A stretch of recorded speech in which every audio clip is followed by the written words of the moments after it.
Hi, my name is Ron, and today we're doing a oil change on a 2012 Sonic LS, so that's going to be the base model with the 1.8 liter engine. I couldn't find any videos or really any good pictures online when I was trying to figure out what oil filter and what else to go with for the vehicle, so I figured I'd just make this video and post up these pictures for anyone else trying to do the same thing. Now it should be the same for any of the Chevrolet vehicles with the 1.8 liter. So the 2013 Sonic and then newer Sonic vehicles and so on pretty much. So as you can see, I already took apart the engine as much as you need. So you have the drain plug, which is actually a Torx bit, a T40, and it has a little gasket on it. So over time that gasket will go bad, so they'd probably just replace you could probably replace just the O-ring itself, but it's probably just a little bit more expensive just to buy the whole assembly by itself, the drain plug and the O-ring all together.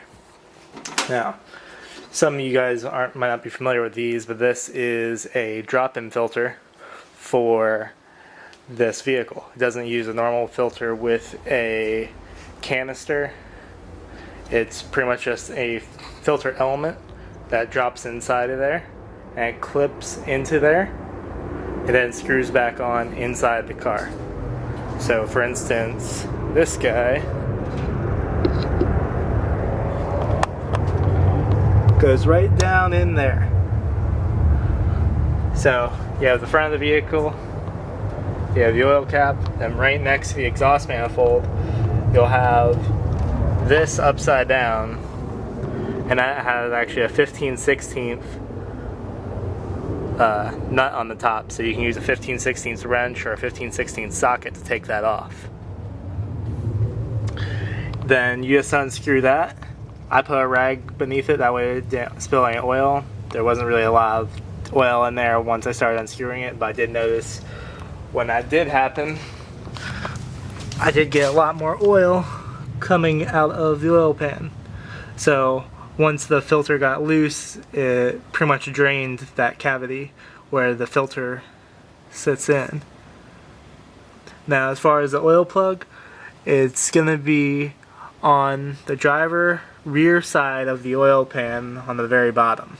It almost looks flat on the oil pan.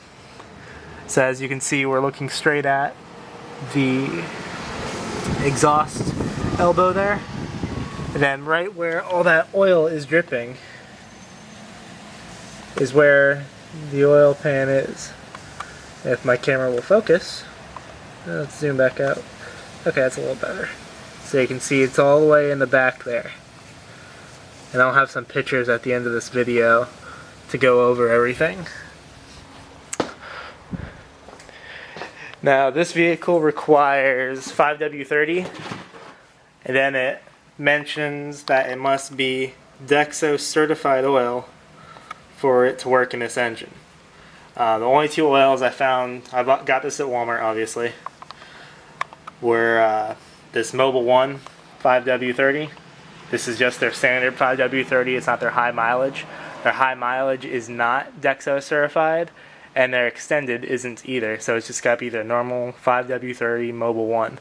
And as you can see, it has Dexos written in Dexos emblem just like that. Also, there was Valvoline 5W30, their standard fully synthetic oil, and that also said it was Dexos compliant. So you could use either or. This one had the Dexos written on it in their actual format, while I had to actually read on the back of the Valvoline bottle, and then it said it was compliant with all Dexos requirements, or might exceed Dexos requirements, at least meet them. So you could use either one in this vehicle. As the jack stand and oil bucket pretty much. So we have ratchet with the 15/16 socket, as you can see. Actually, that's pretty good with this camera. And then the T30, which I don't think I'll be able... T40, sorry. I don't know why I said T30, it's actually a T40. Good thing we looked at this. And then T40 goes right on like that. And then standard procedure for putting the oil back in. So put the oil drain plug back into the oil pan. And then take the new filter, which I believe I left inside. Yes, I did.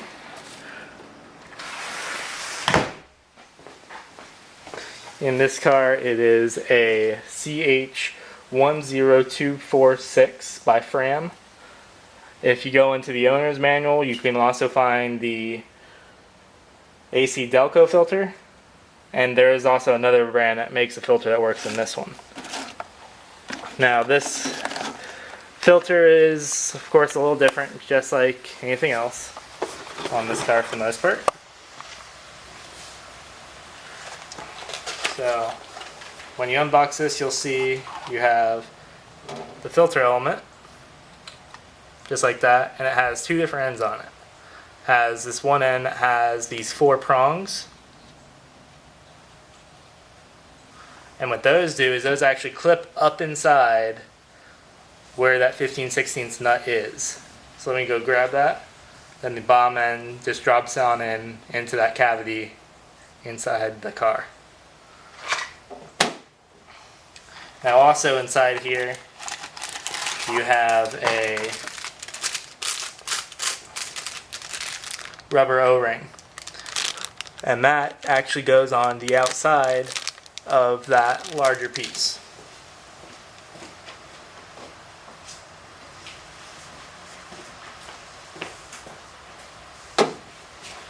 So it's hard to see on here, but right where my finger is, I'm running that along that O-ring that's currently on it.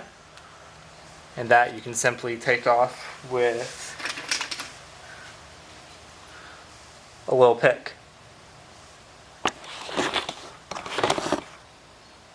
Just like that.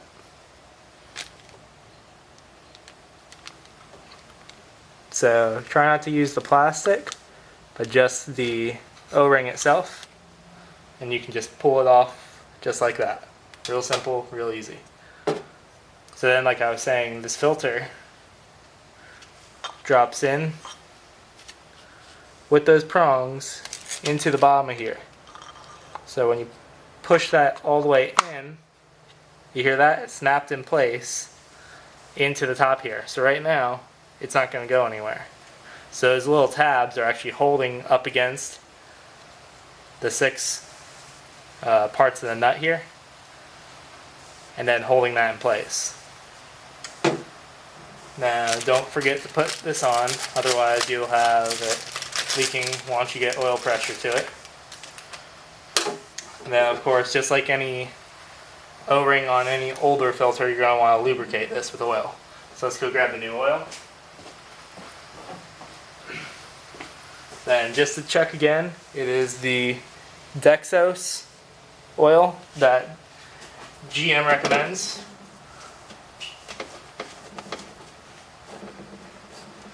So undo the tap.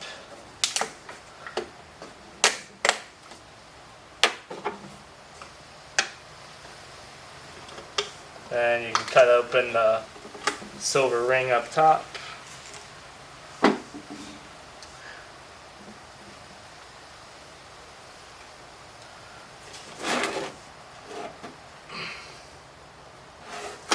And just get a little bit of oil and go around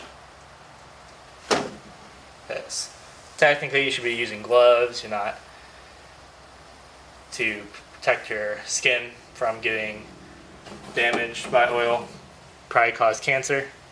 I've done so much work with oil though that if it's gonna hurt me by this far, oh well. And then just give you some background.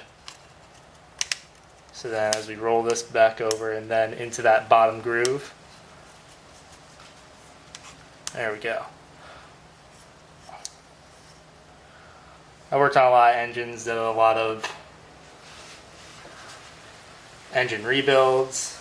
I've done one transmission rebuild, which didn't turn out too well, I must say. But then, for my father's company, we rebuilt diesel engines, and done quite a bit of that. Alright, so this guy's already a go. Then we just need to put the oil pan plug back in, tighten everything up, drop the filter back in, and fill it up with oil. And now complete everything. Alright, we'll be right back.